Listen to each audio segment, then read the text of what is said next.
Let's prepare on unit load method.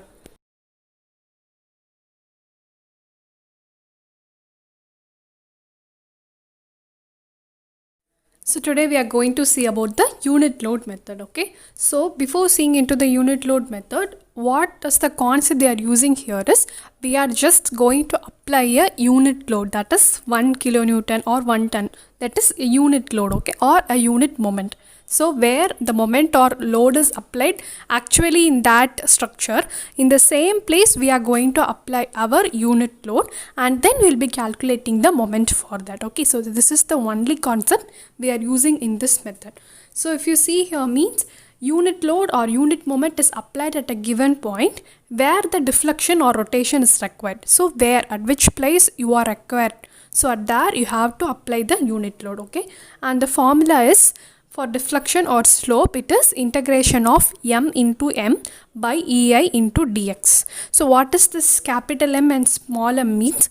As I told you before, if we consider the external load, so external load may be a point load or UDL, whatever may be, that is in the structure. So if you are considering that and finding the moment, means it is your capital M, and if you are considering the unit load and finding the moment, means it is your small m. So we are going to find those moments and we are going to substitute in this formula, so that you will be getting the deflection or the rotation at the point where we need it. Okay, so let us see this with the example so that you will be clear. So here I have taken a simple example, that is it's just a cantilever beam with the unit load at its free end. Okay, so if you see this diagram here, it has a load called P at the free end. Okay, so if you calculate moment, so where you should calculate this moment means at any point in the structure. So we take sections in the method of section, no, so like the same thing we are going to take a section in any part of that structure. Okay, so I have taken at a distance of x from that free end, so you want to calculate the moment at this point only, that is at the section. So when you calculate here, what happens, it will become P into x, so that is your moment. Okay, so this will be your capital M. And if you see the second case, in the same place I have applied the unit load. So here what happens, 1 into x, so small m will be equal to only x. So you have got capital X and capital M and small m. So in the formula, del is equal to, you can apply the formula here, that is integration of 0 to L m into m, no, so px into x by ei into dx. So you will be getting px square by ei. So when you integrate x square, you will be getting x cube by 3. So that is only I have written here in the next step, px cube by 3i. So when you substitute 0 to L, you will be getting pl cube by 3ei. Okay, so this is what the deflection value we have studied already. In one lecture we studied only slope and deflection, no, so if you take that and see, it means for the cantilever beam with unit load, at the point load at the end, the formula is PL cube by 3ei. Okay, the same thing can be done for rotation also. Okay, so in the next case I have given the rotation thing. So here if you see, means I have taken the same cantilever beam but a rotation at the end. Okay, so here if you take this, means it has a rotation m at the end, so obviously m will be equal to that m only. The rotation is nothing but it is only that m, no, so it is only that m.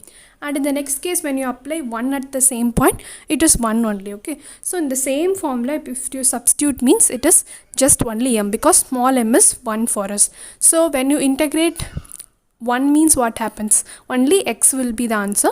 So the answer will be mx by ei, the integration of 0 to L. Okay, so when you apply this, you will be getting ml by ei. So this is the value of the rotation for a cantilever beam with the moment at the free end. Okay, so we got the answer correctly. So let us see for a portal frame also, so how we want to apply this method. So here there is an example. So here it is just a portal frame like thing. So here A, B and C. So in this we have a load at here and a UDL at the top. Okay, so this is the structure given. And in the question they have given the value for E and I, and they have asked the horizontal displacement at C. Okay, so at which place they are asking, at that place only you should apply your unit load. Okay, so that is very important. So here horizontal displacement at C. Okay, so now we want to find capital M and small m, that's all, at the point C. So okay, sorry, at the point of section.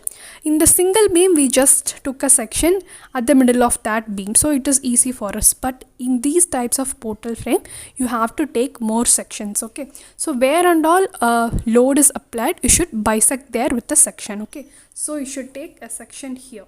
So this will be your x1 and here. So above and below that unit or load. Okay, and then here, because there only a single UDL is there, so breaking it in the one point is enough.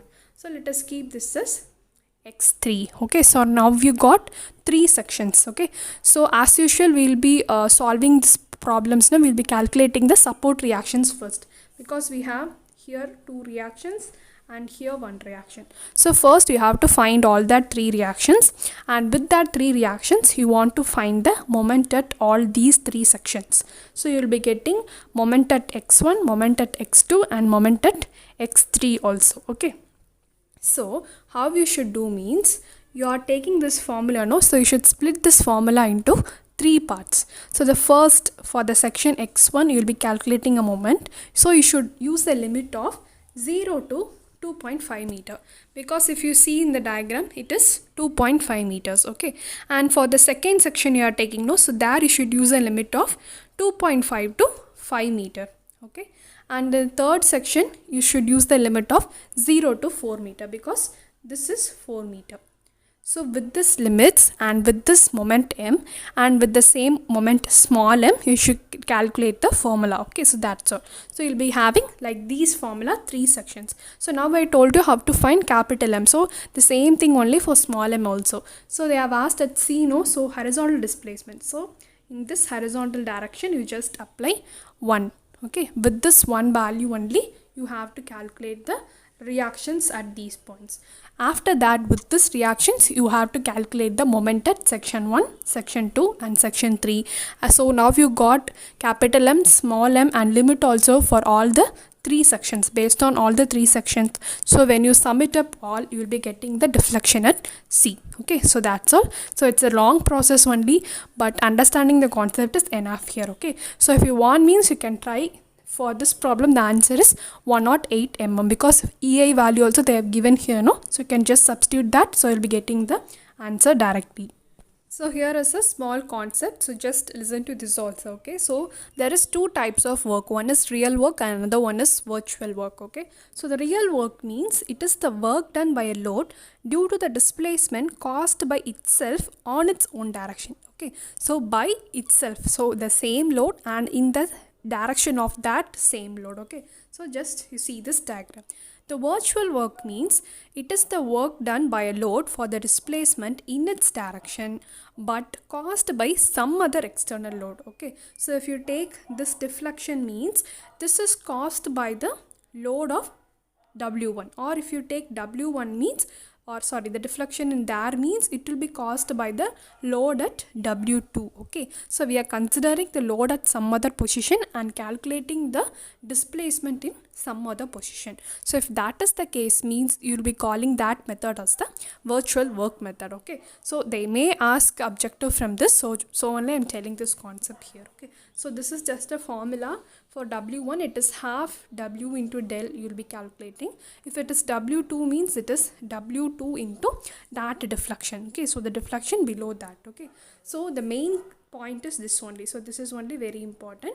So here it is a gradually applied method, whereas the real work method is similar to the gradually applied load, and whereas the virtual work method is similar to the suddenly applied load. Okay, so this point is very important. Thank you and keep watching for the next.